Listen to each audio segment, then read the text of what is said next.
जय माता दी दोस्तों, मैं मनीष कौशिक आपका स्वागत करता हूं। आज के इस रोचक तथ्य में क्या श्री कृष्ण ने उतंक मुनि को मूत्र पिलाया था? यदि हाँ तो क्यों? चलिए जानते हैं। दोस्तों, महाभारत का युद्ध समाप्त हो चुका था। महाराजा युधिष्ठिर राजा के रूप में अभिषिक्त कर दिए गए। अब भगवान श्री कृष्ण सुभद्रा को लेकर द्वापर लौट रहे थे। यात्रा करते हुए भगवान श्री कृष्ण मारवाड़ देश में वहां जा पहुंचे जहां अमित तेजस्वी उतंक मुनि रहते थे। भगवान ने उनका दर्शन किया और पूजा भी की। उसके बाद मुनि ने भी उनका स्वागत सत्कार किया। फिर कुशल मंगल पूछने लगे। अंत में जब श्री कृष्ण ने कौरवों के संहार की बात सुनाई, तब उतंक मुनि क्रोध से भर गए और बोले, मधुसूदन, कौरव तुम्हारे संबंधी और प्रेमी थे। शक्ति रहते हुए भी तुमने उनकी रक्षा नहीं की, अतः आज मैं तुम्हें शाप दूंगा। अभी मुनि शाप देते उससे पहले ही श्री कृष्ण बोले, भृगुनंदन, पहले मेरी बात तो सुन लीजिए। आपने जो बाल्यावस्था से ब्रह्मचर्य का पालन कर कठोर तपस्या की है और गृह भक्ति से अपने गुरु को संतुष्ट किया है, मैं यह सब जानता हूँ। पर इतना याद रख लीजिए कि कोई पुरुष थोड़ी सी तपस्या के बल पर मेरा तिरस्कार नहीं कर सकता अथवा मुझे शाप नहीं दे सकता। मैं आपको कुछ आध्यात्म तत्व सुनाता हूँ, उसे सुनकर पीछे आप विचार कीजिएगा। महर्षि, आपको मालूम होना चाहिए, ये रुद्र, वसु, संपूर्ण दैत्य, यक्ष, गंधर्व, राक्षस, नाग और अप्सराएं सब मुझसे ही प्रकट हुए हैं। झूठ, सच तथा उससे परे जो अदृश्य जगत है, वह भी मुझे हमेशा रहने वाले देवताओं से अलग नहीं है। मैं धर्म की रक्षा तथा स्थापना के लिए महात्माओं के साथ अनेक बार अनेक योनियों में अवतार धारण करता हूँ। मैं ही ब्रह्मा, विष्णु, रुद्र, इंद्र तथा सबकी उत्पत्ति और प्रलय का कारण हूँ। जब जब धर्म का नाश और अधर्म की वृद्धि होती है, तब तब मैं विभिन्न योनियों में प्रविष्ट होकर धर्म मर्यादा की स्थापना करता हूँ। जब देव योनि में अवतार लेता हूँ, तब मेरे सारे आचार व्यवहार देवताओं के समान होते हैं। गंधर्व योनि में अवतार लेने पर गंधों के समान हो जाता हूँ तथा नाग, यक्ष, राक्षस योनियों में अवतार लेने पर उन योनियों के सदृश आचार व्यवहार का पालन करता हूँ। इस समय मैं मनुष्य रूप में प्रकट हुआ हूँ, अतएव मैंने कौरवों से दीनता पूर्वक प्रार्थना की, किंतु मोहग्रस्त होने के कारण उन्होंने मेरी बात नहीं मानी। अतः युद्ध में प्राण देकर इस समय वे स्वर्ग में पहुँचे हैं। इस पर उतंक मुनि ने कहा, जनार्दन, मैं जानता हूँ आप जगदीश्वर हैं। अब मैं आपको शाप नहीं दूंगा।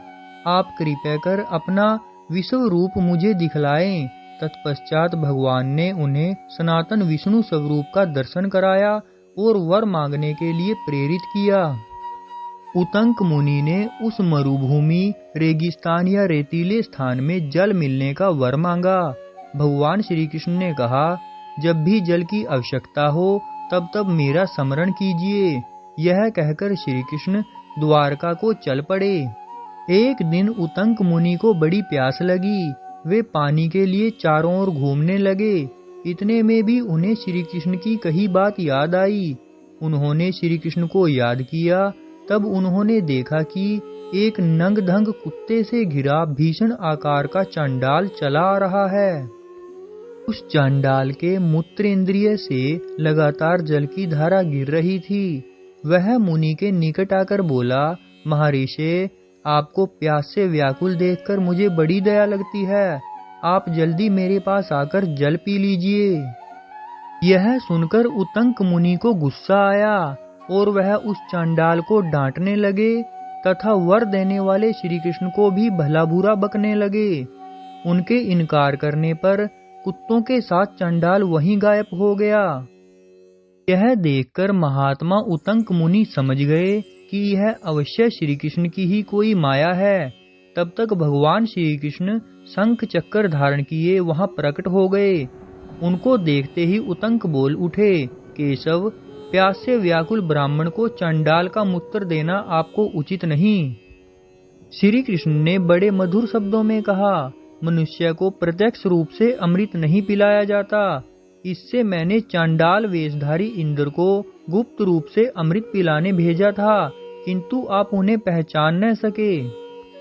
पहले तो देवराज आपको अमृत देने के लिए तैयार नहीं थे, पर मेरे बार बार अनुरोध करने पर वे इस शर्त पर आपको अमृत पिलाने तथा अमर बनाने पर तैयार हो गए कि यदि ऋषि चांडाल वेश में तथा कथित ढंग से अमृत पी लेंगे तब मैं उनको दे दूंगा, और यदि वे न लेंगे तो अमृत से वंचित रह जाएंगे। पर खेद है, आपने अमृत नहीं ग्रहण किया, आपने उनको लौटाकर बड़ा बुरा किया। अस्तु, अब मैं आपको पुनः वर देता हूँ कि जिस समय आप पानी पीने की इच्छा करेंगे, उसी समय बादल मरुभूमि में पानी बरसाकर आपको स्वादिष्ट जल देंगे। उन मेघों का नाम उतंक मेघ होगा। भगवान के ऐसा कहने पर उतंक मुनि तब से बड़ी प्रसन्नता से वहीं रहने लगे, और तब से लेकर अब तक उतंक मेघ मारवाड़ की मरुभूमि में पानी बरसाते रहते हैं। तो दोस्तों, आपको कैसा लगा ये रोचक तथ्य? प्लीज लाइक, शेयर और कमेंट करके जरूर बताना, और मेरी आने वाली वीडियोस को देखने के लिए चैनल को सब्सक्राइब करना और बेल आइकन को प्रेस करना ना भूलना। जय माता दी, जय श्री कृष्णा।